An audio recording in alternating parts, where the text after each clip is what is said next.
Right, recording. So hi guys, so welcome to my channel. I'm back with a new video and you guys need to be ready for this one. Grab your popcorn because this is a long video. You requested me to check out Charles Oliveira the movie, so I'm not gonna ramble. We're gonna get straight into this video. Let's go. This movie. Writing, let's go.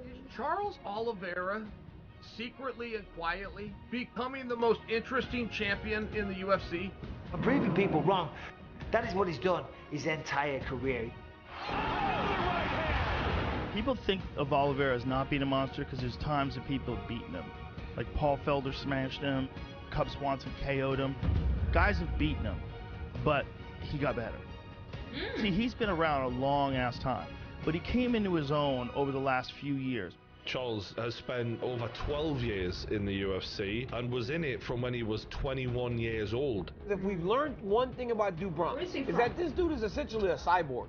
He gets on the gas and he goes forward from minute number one. No, you don't want that ground game. Yeah. His ground game is so elite.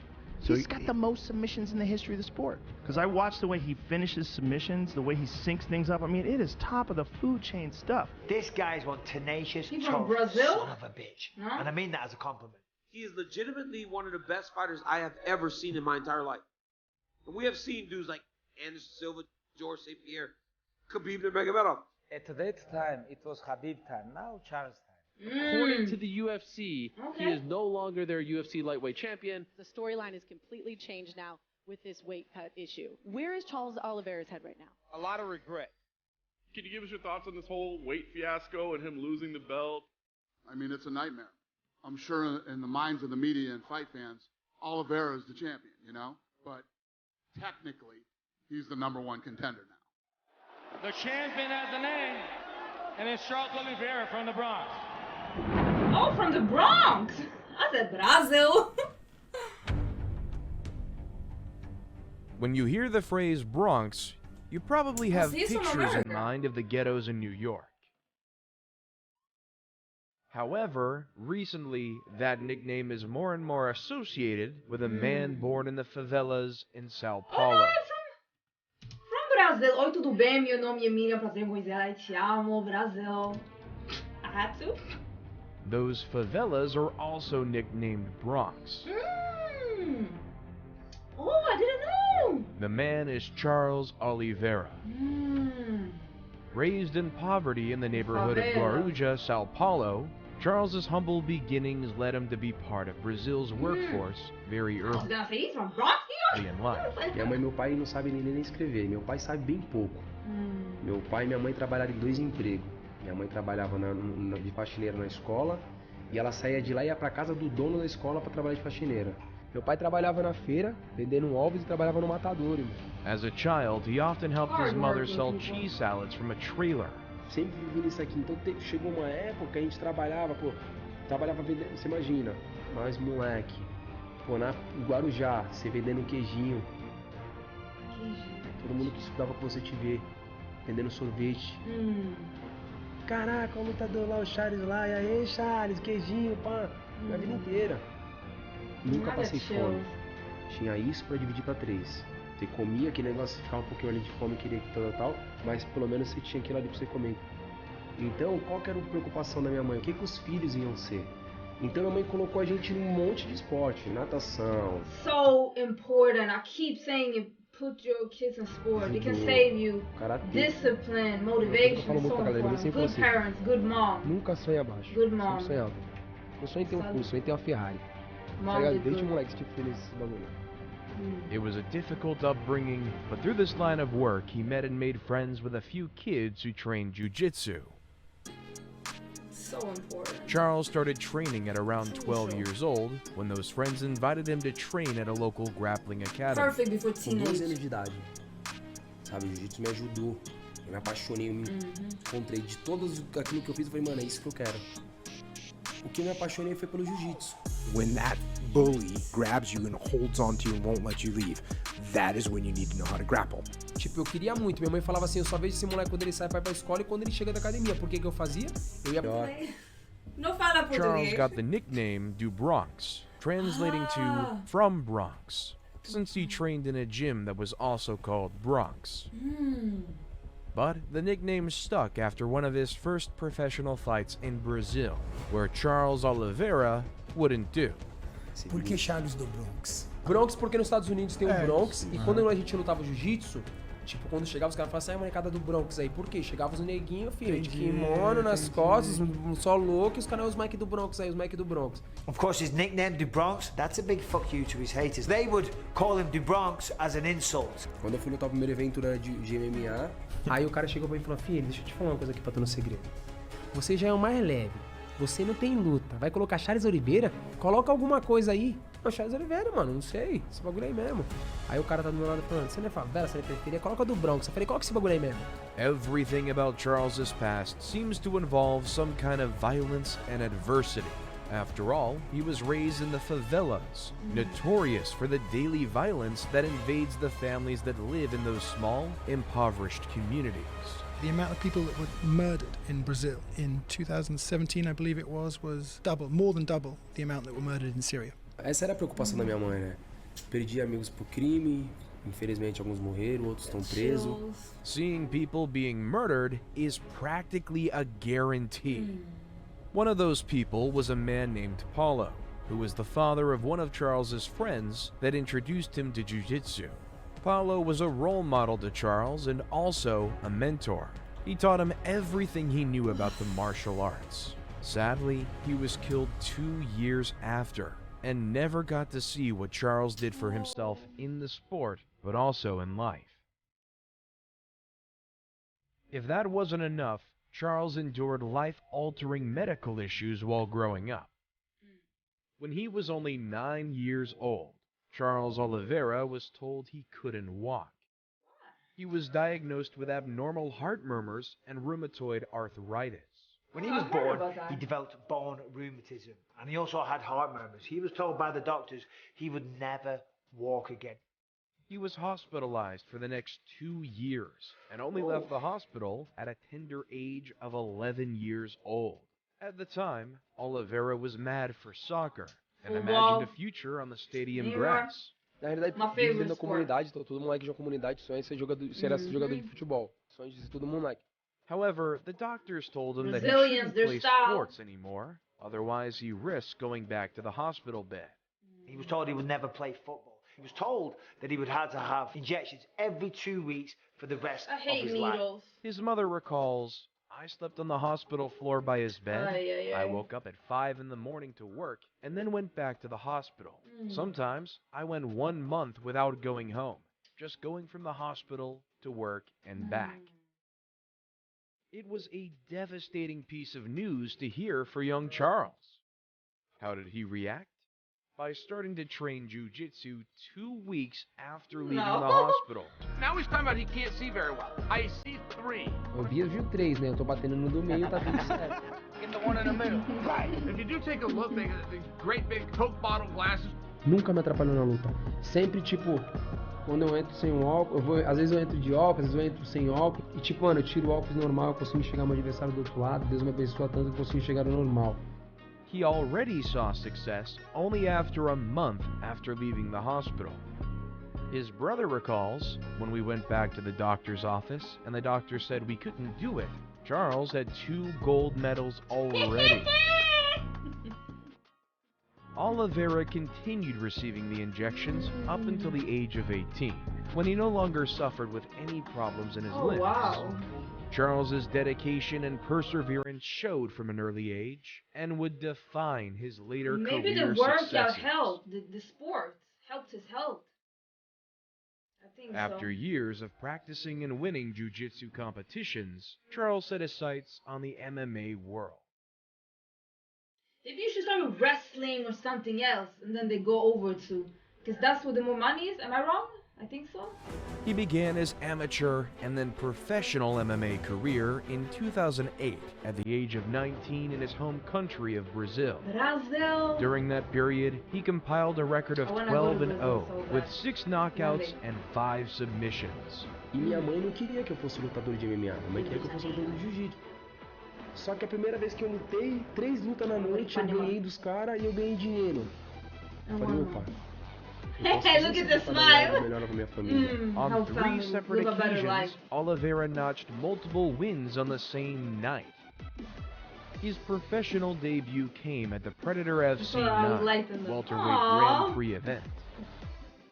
In the first round, Oliveira defeated Jackson Ponches via submission rear naked choke. The win advanced him to the second stage of the tournament held the same night. In the second fight of the tournament, Oliveira won against future UFC fighter Viscardi Andrade by TKO and advanced to the final round of the tournament. I should note that the tournament was a welterweight forward one, but Oliveira barely weighed 155 pounds. Oliveira won the tournament by defeating Diego Braga via TKO in the first round of the fight.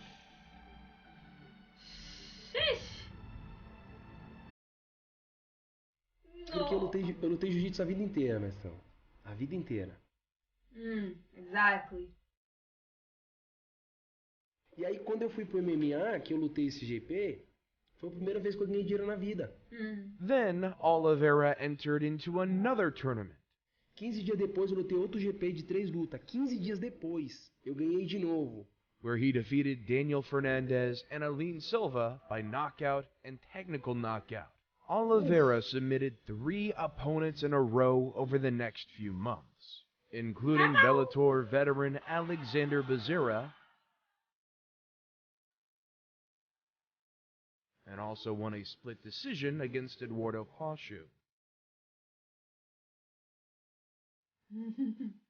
In February 2010, Oliveira once again competed twice in one night, defeating Rosanildo Rocha by submission in the first round and Diego Battaglia by a slam, knocked out cold.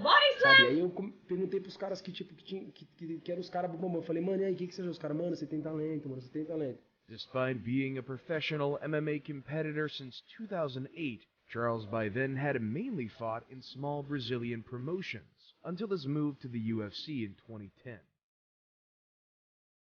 So yeah, the money that he deserves, putting all that time, body. The wins that he got either by submitting or TKOing his opponents have earned him a coveted spot in the UFC roster.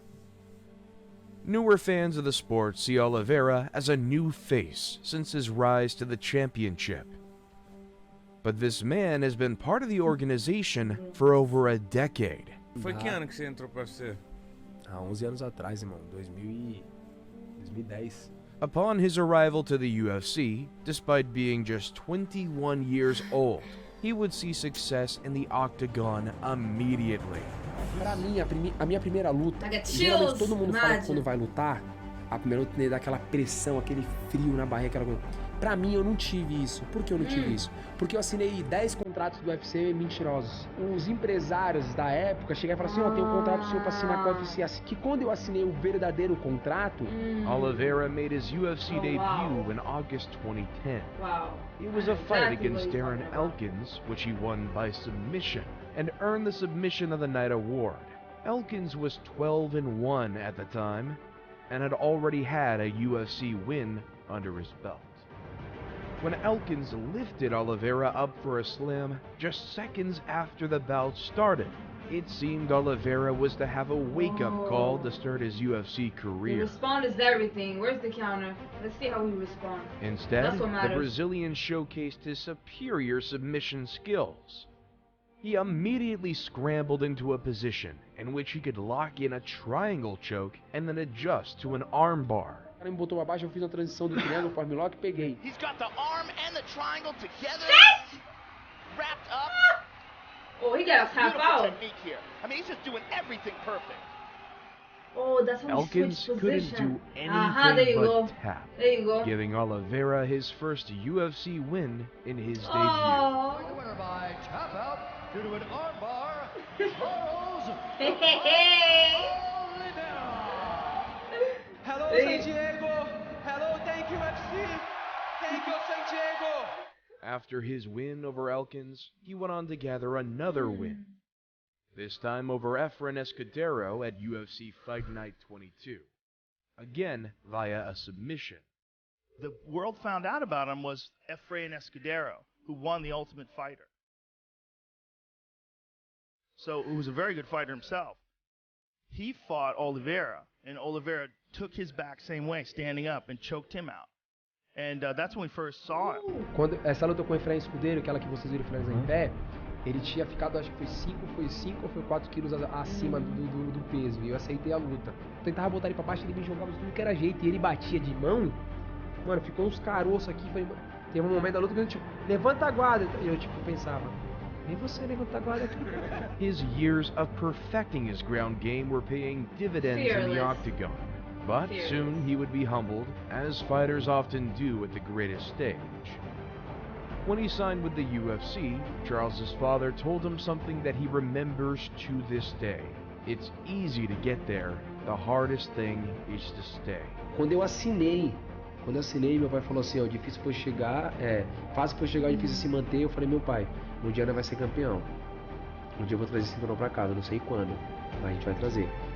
Oliveira would find out that these words were true soon enough. At UFC 124, he fought Jim Miller, a UFC veteran with a rich background in fighting the biggest names in the sport, often finding himself on the winning side. You have a big fight coming up against Charles Oliveira. You know, new to the UFC, very flashy, making some waves. He has to go through you first. You have a great ground game as well. So what can we expect in this fight? I'm expecting a fast-paced fight. He comes after guys. So that's what I'm looking forward to, you know? Tinha 20 anos na época, 21 anos na época. Então, tipo, muita sede de vitória. E aí começou a vir, aí eu perdi a primeira. It took only 2 minutes for Charles to lose the bout. Not only did he lose, he lost via knee bar submission, where he was the strongest. Foda, irmão, porque tipo assim, quando eu perdi naquilo que eu sei fazer demais, que era jiu-jitsu.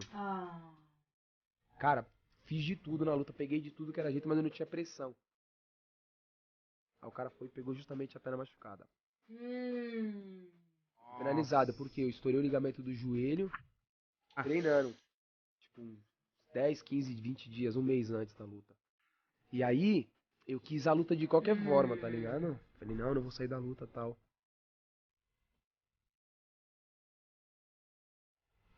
The fight would be a wake-up call for Charles.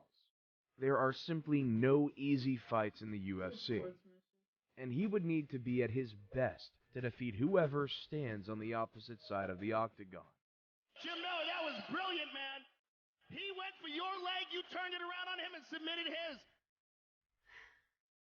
E aí, tipo, esses caras falavam pros meus pais, falei, tá vendo? Falei, quando chegasse na hora dos bons, ele, tipo, os que eu batia era tudo ruim. Quando chegar na época dos bons, ele ia perder, tá ligado? Não ia andar. You know, he's got to get up tomorrow morning and look at himself in the mirror and figure out he who win he is and what against he bad wants and to lose do. against There's good. no shame in getting here and finding out that you're not it. His next fight would be one that threatened to put a smear on his career. Oliveira would face Nick Lentz in a preliminary bout during the June 26 UFC on Versus 4 event. And right away you see the very fast-paced stand-up of Charles Oliveira. In the second round of the fight, he landed an illegal knee to the downed Lentz that referee Chip Snyder failed to see. No question about it. It was right on the mug. The illegal blow allowed the Brazilian to secure a rear naked choke and pick up the victory shortly after. Lentz suffered a swollen eye socket as a result, but his camp protested the decision. What was the legal knee? After reviewing the bout, Pennsylvania State Athletic Commission Executive Director Greg Serb stated that the fight's decision will be overruled and changed to a no contest.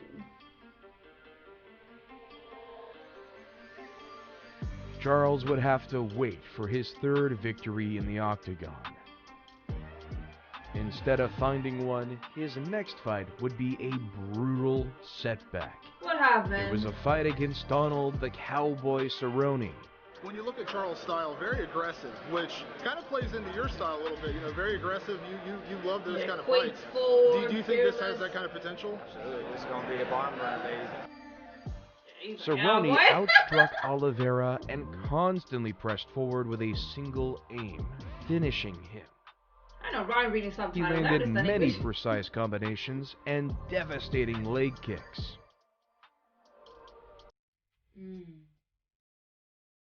Eventually, Cerrone landed a hard body shot that hurt Oliveira.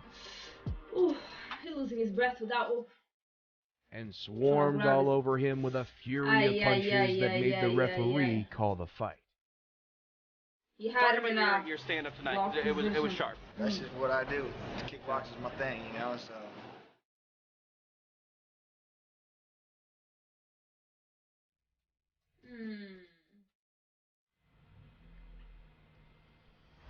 Charles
Ninguém vai ser invicto pro resto da vida, ninguém vai ser o melhor pro resto da vida, tá ligado? Então, tipo, sou um cara muito de fé, igual eu falei, eu acho que, tipo, era os momentos de perder, foi os momentos certos, tá ligado? After the loss to Edgar, Oliveira quickly rebounded with 4 consecutive wins against Andy Ogle, Hatsuhioki, Jeremy Stevens, and Nick Lentz. The win against Ogle was of particular significance since Oliveira got to show his talent in front of his home crowd. At the UFC Fight Night 36 that was held at the Arena Jaragua in Jaragua do Sul, Brazil. During the fight, Oliveira reminded everyone of the submission artist that he is. He locked Ogle in a super tight triangle choke from the bottom that immediately made him tap. Look at this, Oliveira with the triangle choke.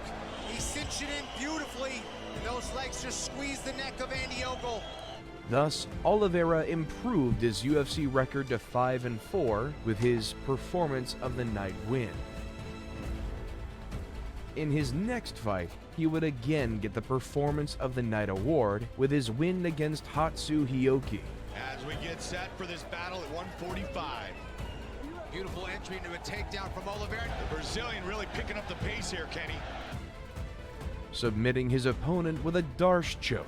And now sitting to guard, Charles Oliveira, the first to submit Hatsuhioki. Oliveira was again showing flashes of his brilliance to the world, showing that he's ready for more seasoned opponents. He didn't manage to get the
sessions where critics called him a quitter and that he has no heart.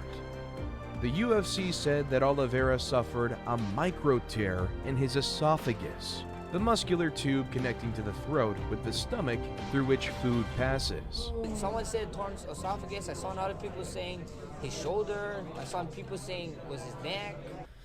Quando eu fiquei internado, alguns repórter louco falou que era esôfago. What is going on? What is the true story? No, he should come out with a true story, a true statement. It was an unusual injury that threatened to derail Oliveira's career. Oh, wow. Because he's fearless. We know something serious in when an he interview that quit like 20 that. days before the fight, he fell on his head during a training session, but still kept training. Uns 20 dias mais ou menos antes da luta, eu tomei uma queda, eu bati a cabeça, e mesmo assim eu continuei no treino de US. When he suffered the injury during the Holloway fight, he said that he couldn't move the entirety of the left side of his body and thought that he would never walk again. Eu lembro que, tipo, eu na minha cabeça pensava que eu nunca mais ia andar. Eu falei, mano, já era, eu não ando mais, eu vou ficar paraplégico e tal. It was 3 days of hell being in the hospital after that fight, echoing his previous stay in a hospital in Brazil when doctors told him he should stay away from intense exercise. But Charles Oliveira is no ordinary man. Nope. And the man hates being stuck in the hospital. Just 3 months after the fight with Holloway and his gruesome injury, he got back into the octagon and defeated Miles Jury during the UFC on Fox 17 event on December 19th, 2015. Looking to connect the hands. He's got the hands connected. Now he's hanging on the neck. Jury's in all sorts of trouble. Ooh, you guys saw the neck? This sparked another hot and cold streak of wins and losses in both the featherweight and lightweight categories. However, one loss particularly stands out. Which one? I guess who? It was the fight against veteran Paul Felder. Treinar contigo lá na shootbox, lá os caras não peidam não arrega não. Você é louco, eles querem me matar, irmão. Mas não tem brincadeira não, eu não brinco lá não, que se brincar os caras me quebram, irmão. Everybody questioned when we would see the guy that we saw against Paul Felder. The guy that when fatigue set in, he looked for the nearest exit and he walked right through it. It was a fight that was hard in the fight against Kevin Lee. Kevin Lee's going to take on Charles Oliveira. That's going to happen in Brazil. Ooh. Oliveira sure appears to be on fire. He goes out there and gets a win over Kevin Lee. It's going to mean something. Yeah, Oliveira's biting off a little bit more than he can chew. That's true. But with big risk comes big reward. Charles Oliveira and Kevin Lee competed in the UFC's last event before the COVID-19 pandemic thwarted the promotion's plans. The event was organized without spectators. Then when they tell us that we're going to fight in front of nobody, it split my focus a little bit. There doesn't always need to be a crowd. All you need is somebody on the flip side trying to knock you out, and you're going to bring it. The weigh-ins were also postponed to Saturday morning. Lee missed weight and was coming into the fight 3.5 pounds overweight. When did you start to worry that this was going to be a problem making 156? By the time I actually got there, checked my weight, it was like too far too gone, you know? But Oliveira still put on the performance of a lifetime. Oliveira started aggressively right out of the gate and punished Lee with his jumping kicks to the body. The Brazilian was constantly trying to close the distance and got Lee's nose bruised with his punches in the first minute of the first round. Lee decided to take the fight to the ground. Kevin ate a couple, he looked a little wobbled, he thought, I know, I'm going to take him down. But against Oliveira, that's always a bad plan. And with somebody like Charles Oliveira, come on, you can't do that. Lee had no response to Oliveira's superior jiu-jitsu. The jiu-jitsu prowess of Charles Oliveira was on display once again. Charles Oliveira just looked outstanding. Charles frequently caught Lee in a heel hook. He was throwing up submission attempt after submission attempt, and I was convinced he was going to catch him. And was able to dictate the fight while being on his back. Yeah, we've seen that there. I thought that was going to be the end, and now we've got a triangle. Be comfortable. And, you know, the jiu-jitsu of Charles Oliveira is just absolutely beautiful to watch. Soon enough, Oliveira caught Lee in a guillotine choke, getting the tap. Another submission. He extends the record, the biggest win of his career. Like, I didn't approach it in the most professional way that I could. Kevin Lee is arguing, saying that he never taps. It seemed like you were contesting the tap. Afterwards, do you concede now that you did in fact tap? Yeah. Charles Oliveira. What's that? He's number 13. I don't understand it. I mean, What's he that? looks world championship material. Oliveira is now in the discussion for title shots. After the win against Lee, Oliveira was set to face his biggest challenge yet, a fight against Tony Ferguson. Ferguson is notorious for his relentless style of going forward, fearless of whomever stands before him. Shut up before I ankle pick you. I'm gonna be real, I'm an entertainer. I go out there and entertain. If this is a scary movie, Tony Ferguson would be that guy. He's El Cucuy. Even though he lost his previous bout against Justin Gaethje, he was trying to regain his momentum built by a previous 12-win streak that spanned several years. He was the man people entertained to hold his own with Khabib's ground game after all. Oh my God. He looks excellent. Who was bleeding? Was that Diaz? Oliveira was undaunted though. He was already riding a winning streak on his own, with no signs of stopping. After I beat him and he went on that absolute tear, he found that confidence, he changed whatever he needed to, and now I think he's got what it takes to be atop of that division for a long time. I'm strong as fuck. Yeah, I'm losing weight and I'm getting stronger. Let's snap into it. If Tony can be very disciplined in this fight and just win the first round, he will win the fight. I'm up here in front of you as a new man, like a phoenix reborn. I don't know who's I'm gonna win. Fire, guys. So anybody you fucking put in front of me, he's got to work harder than me. They better run faster than me. They better fucking hit me in the right spot. In addition to this, something changed in the Brazilian's attitude around this time. He seemed more confident, more at ease with his place in the UFC world. He was certain that he would get the win, and confident that he was going to fight for the title soon. He was right. I was waiting for a butt. Oliveira put on a master class against Ferguson. For 3 rounds, he manhandled the more seasoned fighter on the ground and on the feet. His improved striking, along with his ever-improving ground game, were no match for Ferguson, who held on due to his never-say-die attitude. What a spectacular performance so far by Charles Oliveira. Oh my goodness, how good is this guy? It's not just beating him, it's completely dominating him. In one sequence of the fight, Oliveira had Ferguson's left arm locked in an impeccable armbar, but Tony refused to tap. You could saw his leg off with a rusty fucking axe. He will not tap. When Charles transitioned from across the You chest can to tell under he's the in pain. underarm, Tony grunted. Yeah. And he bared through it. Yeah. That was beyond human. Watching that fight, everyone was confident my that his God. arm would break before he could give up. I mean, 10 out of 10 people tapped at that arm bar. The fact that he even made it through the arm bars is unbelievable. That might have been the case I need had more the water. bell not saved him. It was a sign of Oliveira's will to win, but also a sign that he was outclassed by the Brazilian in every aspect of the sport. After that unanimous win, it was official. Charles Oliveira was a contender for the lightweight title. The echoes of him being a quitter subsided, but haven't yet disappeared fully.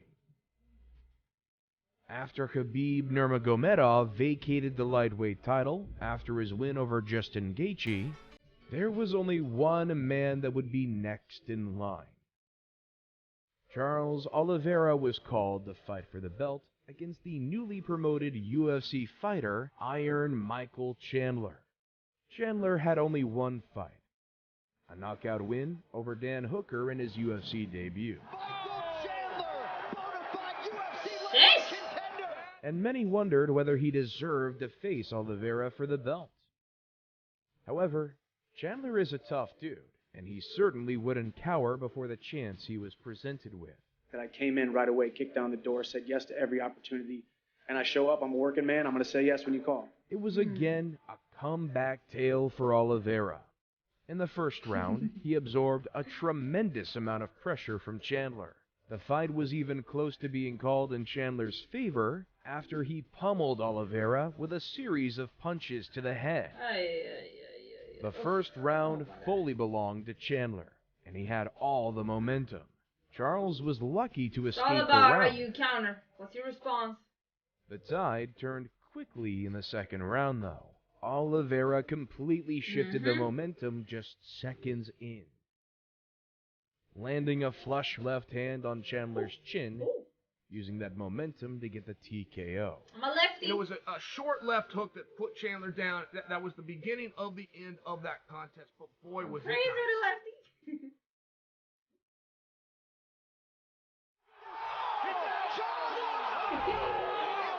Got it.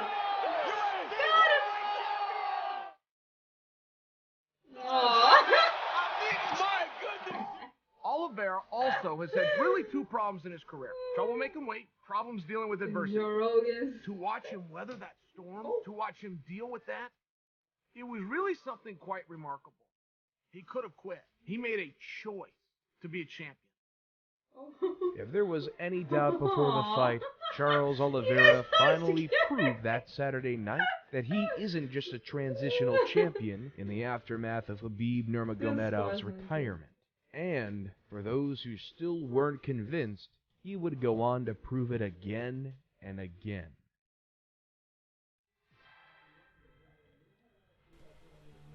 In his first defense of the lightweight title, he faced Dustin the Diamond Poirier.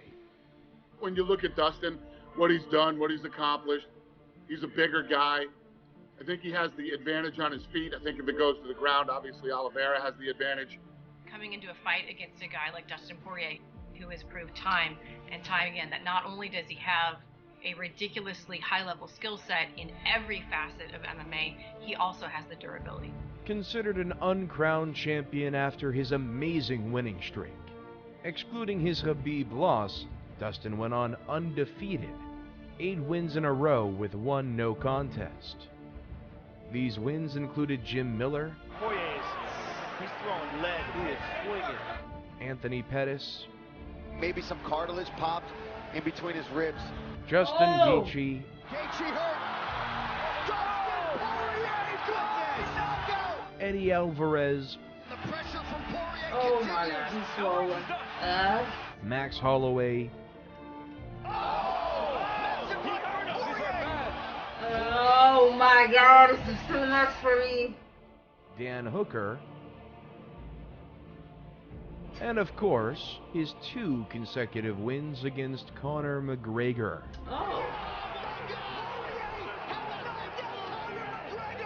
Dustin the Diamond Poirier.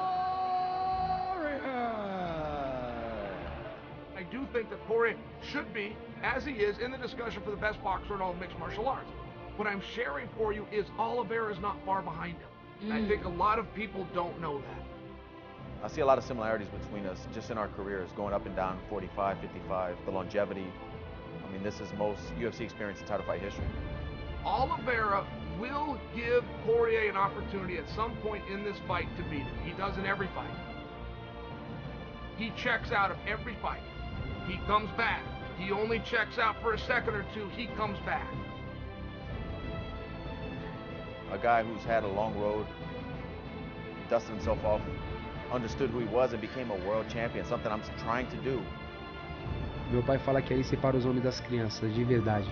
Aquele momento ali, eu não empurro ninguém, eu não falo nada, mas mano, eu tenho que colar. É meu. Olho no olho, irmão.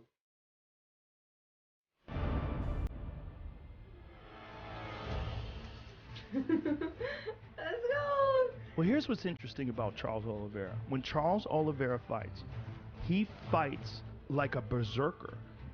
Again, Oliveira survived a wild opening round, where Poirier knocked him down twice. Oh, big right hand over the top. He's in trouble. Oh. He stumbled a little bit. He's hurting Oliveira bad. Oliveira then bounced back in the third round and finished the former interim champion Poirier by submission, similar to how Khabib finished him in their 2019 bout. That's the difference between Oliveira and these guys. It's like they're all really good standing up. He's really good standing up. So there's kind of like an even playing field. But when that motherfucker gets a hold of you, you're in deep danger. Oliveira had to walk through hell to survive a wild round one. But he made Poirier pay by luring him into the kind of pace that Oliveira thrives in. Wow. The victory extended Oliveira's UFC record for most career finishes and provided him with the critical validation of defeating a fighter like Poirier. Na verdade é o seguinte, deixa o cara mais homem que eu conheci hoje através da luta, né? Acho não, tenho certeza, o cara tinha o mesmo sonho que eu, que é se tornar campeão, o cara bateu na trave 2 vezes. Daí você ir lá e perder, eu acho que deve ser uma coisa, mano, muito dolorida, porque e eu acho que deve ser muito dolorido. E mesmo assim o cara fala, mano, eu vou doar $20 mil pra você e tal. Yeah, I saw a video this week of him showing, you know, where he grew up and where his mom cooked dinner for him. I don't know if I think it was an old video, and saw some of the sights of where he grew up and just how little they had. And it came to me this week, win, lose, or draw. Talked to him after and let him know that me and the Good Fight Foundation would donate $20,000 to his city in Brazil and put the money to wherever they think it needs to be. Obviously, he knows he's a good guy and he knows where the money will go the furthest, so that's what we're gonna do. Pô, tô aqui em casa, chegou uma mensagem no WhatsApp. Poxa, falei, deixa eu ir. Oi, parabéns pela luta, lutou demais, tal, aquilo tudo, tal. Como é que eu faço pra depositar? Expliquei pra ele toda a situação. Falei, eu tenho uma conta nos Estados Unidos, quer depositar na conta, cai pra cá, eu te mando a nota? Não, Charles, mano, eu confio em você 100%, monta o seu instituto, monta a sua... Faz acontecer, porque a gente consegue fazer vários outros fundos, outras coisas, tal. O cara me induziu a eu querer fazer mais. His second defense would come against Justin Gaethje, who came up from a Fight of the Year bout against Michael Chandler.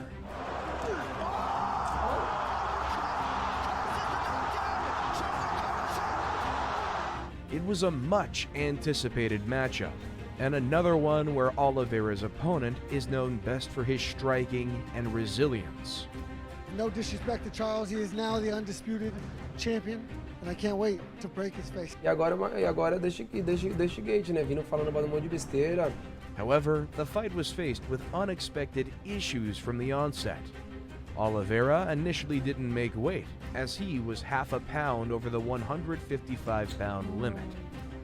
He had an hour to lose that stubborn half pound. But even after that period, the scale stayed the same. Charles would have to vacate the title for failing to make weight. According to the UFC, he is no longer their UFC lightweight champion because he weighed in a half a pound over the 155-pound weight limit. He didn't make weight. We have rules. He didn't make the weight. He doesn't, you know, the belt is vacant. This is not a sanctioning body belt. This is not anything but a UFC belt. They can do whatever they want with it. Because at the post-fight press conference, Dana White said what? He said that they are not going to have a security guard watching the scale from here on out. We got to have a security guard in there where the scale is now, and you know, it's something we're gonna have to do. He said that. Let me ask you something. If nothing shady happened, why are they hiring a security guard to check on the scale? Let's go to the digital scale, you know, try to eliminate as much of the human error or human manipulation, for lack of a better way to put it, as possible. I made weight in the UFC scale on Thursday night, go up to my room, did not consume anything, no water, no food, no anything. We work, we're professionals. I did not do anything wrong. Now he goes out there, wins the fight, but it doesn't count as a title defense. It's crazy to me. It's crazy to me. I'm sure in the minds of the media and fight fans, Oliveira is the champion. Technically, he's the #1 contender now. The fact that he was stripped of the belt, to me, is absolutely criminal. It's a travesty. Wow. Many wondered how Oliveira would respond to the setback. He chose to answer them in the octagon, in the main event of UFC 274 at the Footprint Center in Phoenix. where he again demonstrated that he's the best lightweight in the world. It almost didn't matter that Charles Oliveira had to vacate the lightweight world championship for failing to make weight. Again, the first round provided a few setbacks for Charles. In an action-packed opening sequence, Gaethje managed to knock Oliveira down with his punches. Oh my goodness.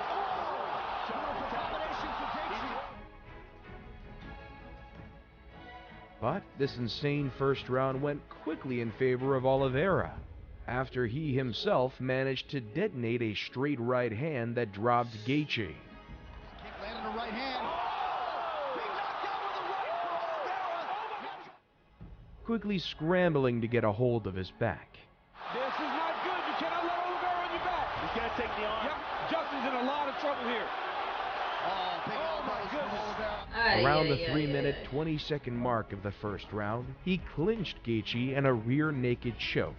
This rear naked choke, and he adjusts. Watch. He's bleeding. And made him tap. His face. Ay, ay, ay. It was Oliveira's 11th consecutive win, adding another submission to his record.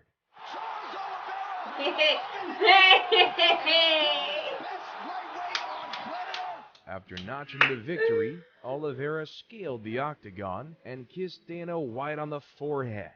Dana declared Oliveira the #1 contender for the lightweight title.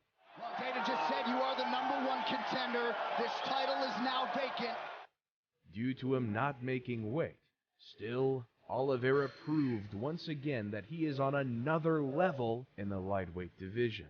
Even though he's missing the belt, everybody knows who is the true champion. Many doubted him, but he never doubted himself. O campeão se chama Charles Oliveira, o Charles do Bronx. Sim. Charles Oliveira was screwed. Charles Oliveira is being screwed right now. Charles Oliveira is the lightweight champion of the UFC. Oliveira dropped the ball. He missed weight. We know that. But forget about that. Who cares? Who cares about half a pound when the man is going out there and absolutely thrilling audiences like that? Oliveira always knew that he would be champion, even after suffering life-threatening setbacks and injuries. His will never relented. A heart problem, his mentor dying, fear of paralysis and his fight against Holloway, and today, Oliveira stands as the fighter with the most submissions in the game. Has the record for most finishes in the UFC, most submission wins in the UFC, most performance of the night bonuses. I mean, the guy is an absolute stud. Who could say that Oliveira is a quitter when all he does in life is get back on the horse? It's said that an easy life makes weak people, and that a hard life makes hard people. It's a recurring theme in UFC fighters we've come to cherish. A life of setbacks, poverty, and misery leading to a life of resolute confidence, relentless work ethic, and a desire to help others. Oliveira's father was right.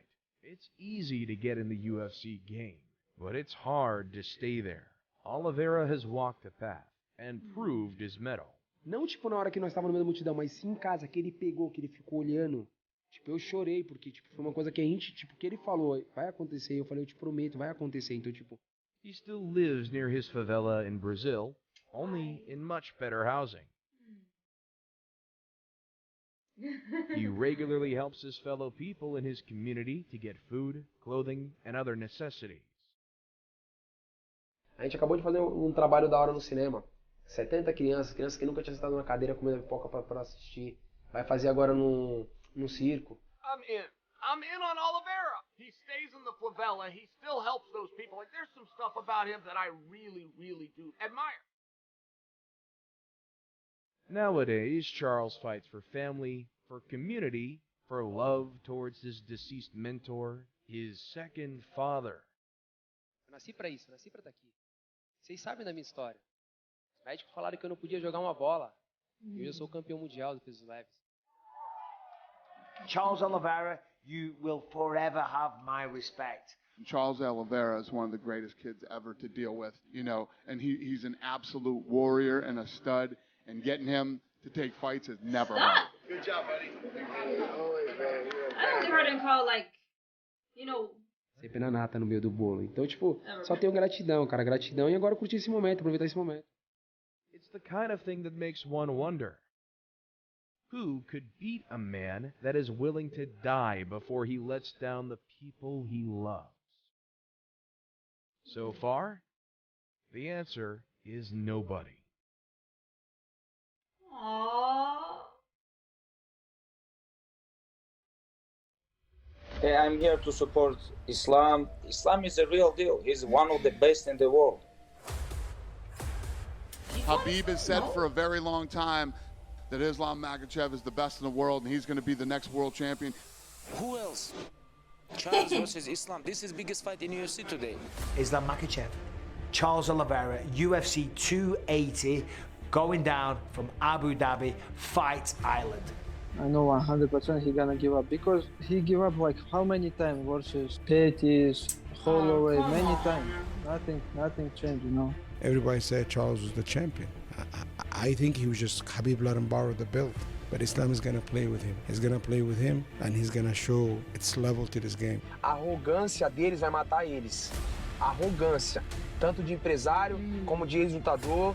A arrogância vai matar eles. He say his team and he like arrogant. The best fights are when both guys know they're gonna win. Islam Makhachev is gonna be new lightweight champion. Vocês estão falando um monte de besteira, vocês estão criticando, vocês estão falando um monte de coisa. I know Oliveira always seems to find a way. But we're talking about a guy that's been dropped like 6 times in his last 2 fights. He have good striking, he have good knees, he have good kicks. But my game plan, my skills much better than him. You got to get through Charles Oliveira first. You know what I mean? Brother, he lost in the UFC 7 times, brother. And this guy champion in my division. I'm very upset. We have a divisão. Shit, did they fight? They probably have fought. As of August 2020. Shout out to the guy who made his documentary. This one was good. I need to look up who won. But this was Charles Oliveira's documentary. There you go. This one's really good. This hour just flew by. I hope you guys enjoyed this one as much as I did. Leave a like, comment, subscribe, all that good stuff. And hopefully I'll see you in another video. Appreciate you watching. Bye.